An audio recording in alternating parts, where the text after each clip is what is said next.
the best way to be authentic, the best way to actually grow your channel is to actually just be yourself.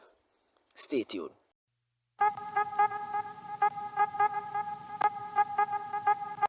Hi, everybody, welcome to another podcast. This is your boy Rally, and I'm here to share a couple minutes on actually growing your channel and just being yourself. All right, so I am a part of the fish keeping group. I don't think there's a community, and I've said that a long time ago. Right, a community, family, you might refer to the group of individuals. It's just a cutthroat gathering. It's like crab in a barrel. Who reach to the top? You have persons trying to pull you down. You have persons trying to push you down. So therefore, it's like the best way sometimes is just to go solo, right? And you find that when you go solo, uh, you know, not springing any hurt on anybody, not actually, don't cast in the whole idea of having friendship. Having friendship is a total different ball game. I have friends, and because I do have friends in the whole fish keeping arena, right? I have been sharing ideas. We talk about what's next and all that, but to actually strategize as to how we're going to be growing your channel, that's a next ball game because it's like a top secret.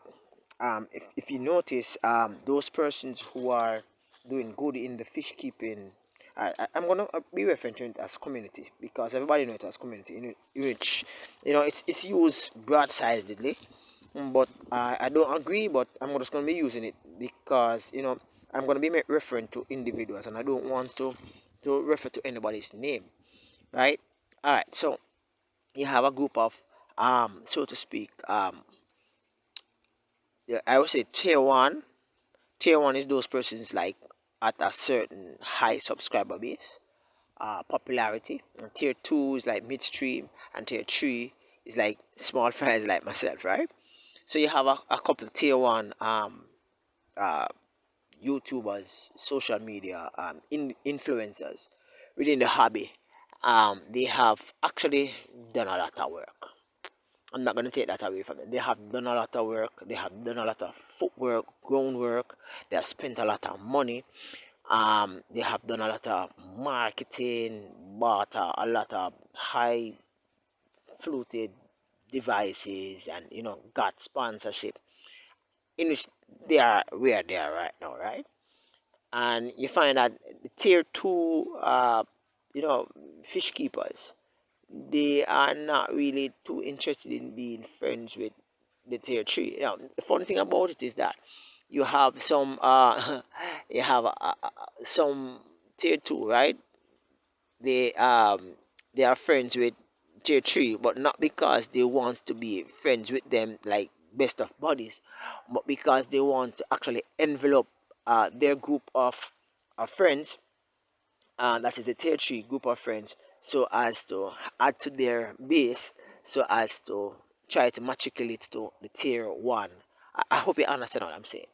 And as soon that is done, um, you find that the tier two fish keeper is no longer interested in being friends. You have a lot of falling outs occurring right now. If you actually watch the conversations, if you watch the mode of some fish keeping channel, you will realize that there has been like a U-turn as far as the whole idea of camaraderie, friendship, comments or references to a particular channel. That's because the tier two that was with them, pushing them a little bit, have actually, you know, subjugated themselves from them. In other words, they have actually separated themselves from them because they see more glory in going towards the tier one fish keeping channels that have actually invested heavily within their systems, and they are actually known out there, right? I have no problem with the tier one, tier two, and tier three, right?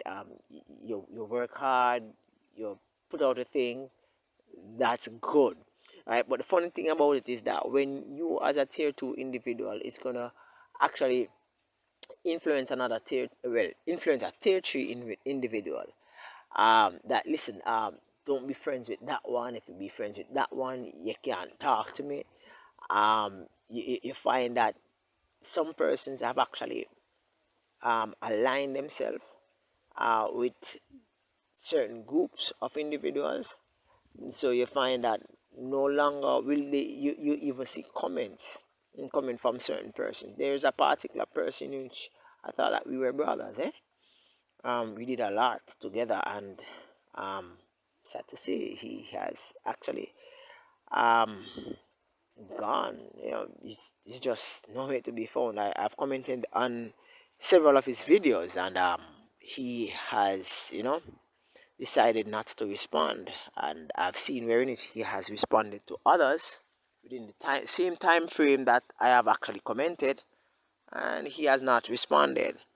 I have had probably about 3 or 4 of these instances over the past 2 years, and I found myself within a doldrum as far as trusting individuals. And right now, I only have roughly about, I can count on one hand the amount of person that I would refer to as trusted individuals. I'm not gonna call names because person would say, I thought that I would be one of those trusted individuals. You have friends and you have friends. You have friends that you can call up on the phone and say, listen, I am having this issue, and I want you to help me, and they will give me ideas. Yeah, I do ask for ideas, guys, and they do the same thing, and we hit together and see how we can actually counteract problems and manage situations. But what you realize is that other individuals, they are like cutting off persons who will be associated with this group of individuals, because I don't know if they are reading the book The Art of War, right? The original Art of War book, where they say that there's strength in numbers, right? And that you must always know the strength of your enemies, and then now you can use that so as to but it's neither here nor there with me. I have decided to do what is of interest to persons within my community. As far, well, when I say in my community, I mean like where I live. What they are interested in as far as aquatic stories concerned. Persons are interested in wildlife. So you see me doing more wildlife pieces. You see me doing more tilapia pieces. You see me doing more aquaponics, and setup, and planting, gardening, water gardening, and all that. Yeah, yeah. Persons in Jamaica are signaling that they like this stuff. So that's the direction I'm going. The whole idea of keeping aquariums indoors is like suicide for my fish, because my house is built out of concrete, and my wife goes to work, my kids go to school, I go to work, house is closed. Come home, I'm gonna be seeing dead fish floating, because inside is like a thermos. It's very hot when the sun hits the concrete and it insulates the heat. The heat can be really terrible, right? So keeping my fish outdoors, that's the best plan for them. That's the best thing I can do for them right now. And if I do keep them on within an open space, like on my carport or on my veranda, you're gonna find that it's gonna be green soup. So I don't really practice this. I do keep fish inside, but these are fish that are large in size, like my severum, my jaguar cichlids, and I think I have imperial blue or something like that. Yeah, I keep those large fish inside, but like the small fish, like the chromide, they all died off. The convict cichlids, baby, they all died off because of the heat.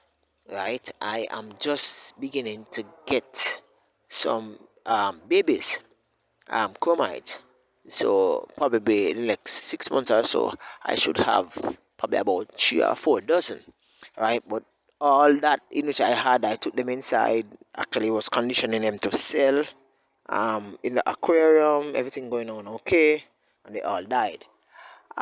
So here I kind of divert in my conversation, right? All right. So we're talking about the whole idea of the camaraderie that exists.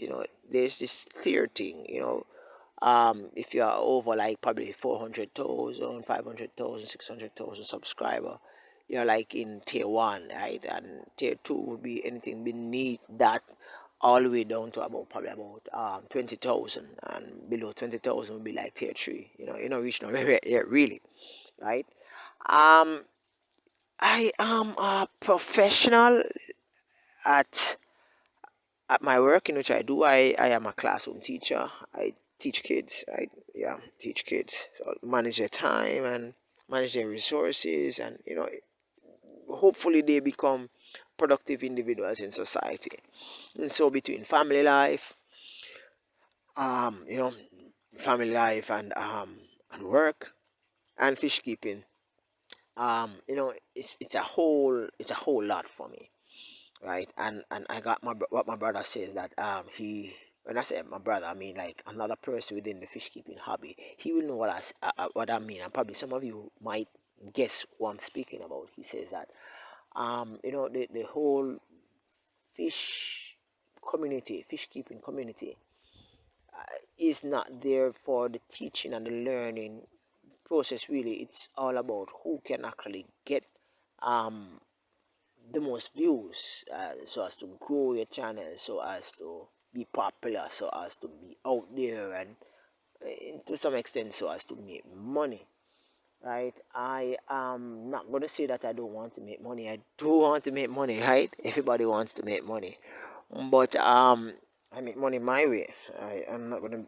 be what I call it now, that type of person who be pushed as to how I make money. So therefore, I'm not gonna be buying those big fancy fish that I know that I can't keep. Because if I do keep them indoor, they're gonna die, and they cost thousands of dollars. It makes no sense I invest in something that is not gonna live long.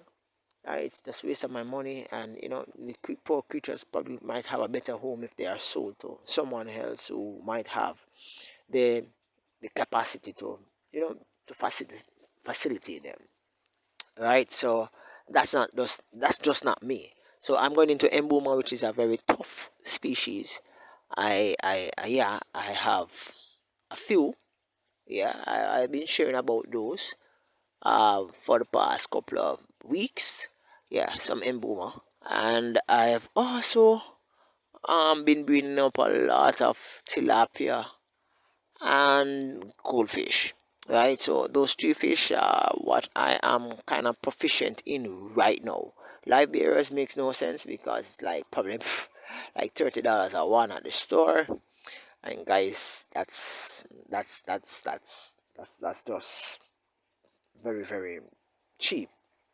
For all the work that you go through to get live bearers, you're not going to get much money for that, right? And when you go to the store, they're selling them like for $200 odd. So it's like all of the monies are going to the pet store or whosoever selling them to the general public. So I'm not really into live beer like guppies, mollies, swordtail. I can't be bothered with that. And the whole idea of having convict and Jack Dempsey persons are not really liking them. I don't know why, but they say that convict breeds too much, and Jack Dempsey, they are aggressive, and they kind of find it difficult to get tank mates, and a whole heap of story. All right, so that's my thing, right? Um, Back on a side note, I was looking at some of the comments for one of my videos I did. It's if you go on most popular, you will see it's probably about 6 or 7 as far as popularity is concerned, where it talks about the um Jack Dempsey, as to facts about the Jack Dempsey. And I was reading some comments, and I realized that Somebody said something like, I need to clean my tank. um I don't keep tanks with fish, really, right? Only way the fish actually end up in a tank is because I'm prepping it for sale, right? And my ponds, which are really containers, are a little bit larger than probably some person might have in the States or in section of Europe, as far as summer tub is concerned. So you've been saying that the system is messing or that. You're just being a hypocrite, because it's the same thing I have, or even better than some persons in the States or in Europe, wherever you're from, right? I keep pots, fish outdoors. I find that my jogs actually grow faster when they're outside than when they're inside, because there's a lot of insects and creatures that actually come by the water to drink water, and it will just grasp at them. So therefore they have a lot of meals that they can actually hunt: lizards, grasshoppers, different stuff, and they actually consume them. Frogs, baby frogs, all that. So you find that they actually get that. I'm talking a lot of things, right? This is a podcast, so just open to discussion. All right. So in closing off, um, talking about the whole idea of fish keeping in Jamaica, where I'm at. Am I different from fish keeping in, let's say, UK, Sweden, Taiwan, England, Canada? Yes, I'm different, because practically I'm the outdoors. I don't have clay in my yard. If I had clay in my yard, I would have had clay ponds. I think that would be awesome. I'm having some really monster fish in a huge clay pond. That would be great, but I don't. So I just settle for my thoughts. And if you listen carefully, you will hear the water in the ponds, right? Yeah. I'm practically outdoor. Recording for this podcast, right? It's a whole bunch of stuff that I want to talk about, but I don't want to go over 20 minutes.